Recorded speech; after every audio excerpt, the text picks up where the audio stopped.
Welcome back to our monthly segment where we get to talk to our priest and discuss about the problems facing our Catholic faith. Welcome, Father Paul. Thank you. Okay, Father Paul.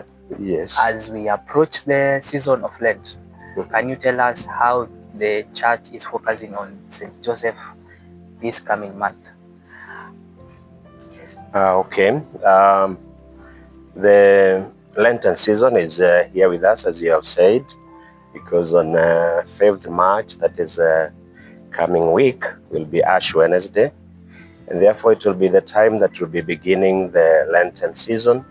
And as we all know, is a period of 40 days that begins on the Ash Wednesday and ends on Holy Thursday.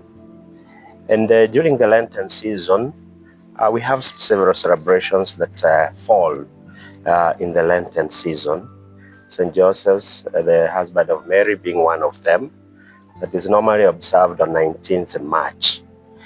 We also have the feast of the Annunciation, where our Blessed Mother received the good news that she will conceive and bear Jesus Christ. So these two feasts occur during Lenten season ordinarily because they are feasts that are normally there. They are not movable feasts because every year we have St. Joseph Day on 19th March, and then the Annunciation is normally on 25th March. And therefore, they are feasts that help us in the Lenten season because Mary and Joseph are models of Christians because of their humility, simplicity, and obedience to the will of God. And therefore, when we celebrate those feasts, it's like we kind of have a break a bit from the Lenten observance, so that we may celebrate the feast day of St. Joseph as well as the Annunciation.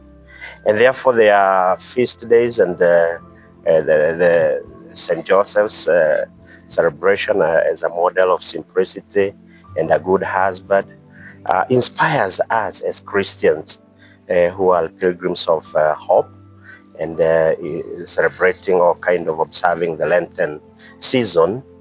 We learn from him, and we are able to observe his simplicity, his kindness, and his fatherly love to baby Jesus and to us all. And therefore, it becomes a model, and especially for Catholic men and all fathers, that they too can imitate his virtues, and all of us that we are called to observe the virtues of St. Joseph. Sure. Nice. That's a nice answer. Okay. So, as we continue with Lent, how do we, from St. Joseph, how do we relate it in the beginning of the Lent? Okay. Yeah. As I said, it is normally fair. It's not like that we are observing it only this year, and that, the emphasis that we have for the Lenten season is an emphasis for that time, the Lenten season. But then St. Joseph's celebration falls within, and therefore it gives us a moment to reflect on the Christian virtues that St. Joseph lived, and therefore we too are able to relate ourselves in the call of the time of the Lenten season, which is of course a time for prayer, a time for sacrifice, a time for alms giving. We learn also the virtues that St. Joseph had of kindness, because of course he was kind to Jesus and to Mary, and his also obedience to the call of God helped him to be able to observe the great role that was given to him by God. And again, in his call, Joseph was a man who had his own plans. But then with the Annunciation and God's intervention in the life of Mary and mankind, it is like he was a bit confused, and what he planned to do, that he would wish to just abandon Mary without embarrassing her in the public. And you see, that's a great virtue of a man who is humble and who means well, and who is out there to not to wish good for others, because he must have been hurt, yeah, having had the plans of marrying Mary, and then all of a sudden he realizes that she is heavy or expectant. He must have been disoriented in a way, yeah. But we see his way of, because he was a man of peace, yeah, Yes. and a man who did not want to embarrass Mary, and therefore that is something that we can also imitate from him, and especially during this Lenten season.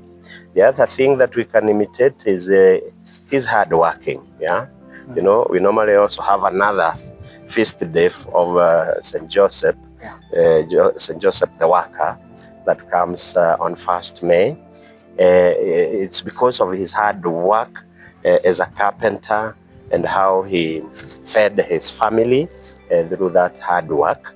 Then we are able to imitate all these virtues and to relate them with our Lenten season, that even as we observe the Lenten season, we may strive to be hardworking, to be well-meaning to others, to have the virtue of even forgiving and having peace within us. Like last Sunday, what we were being reminded of, loving even our enemies. Yeah, so Joseph kind of had that charity and that willingness to even forgive even when he is hurt.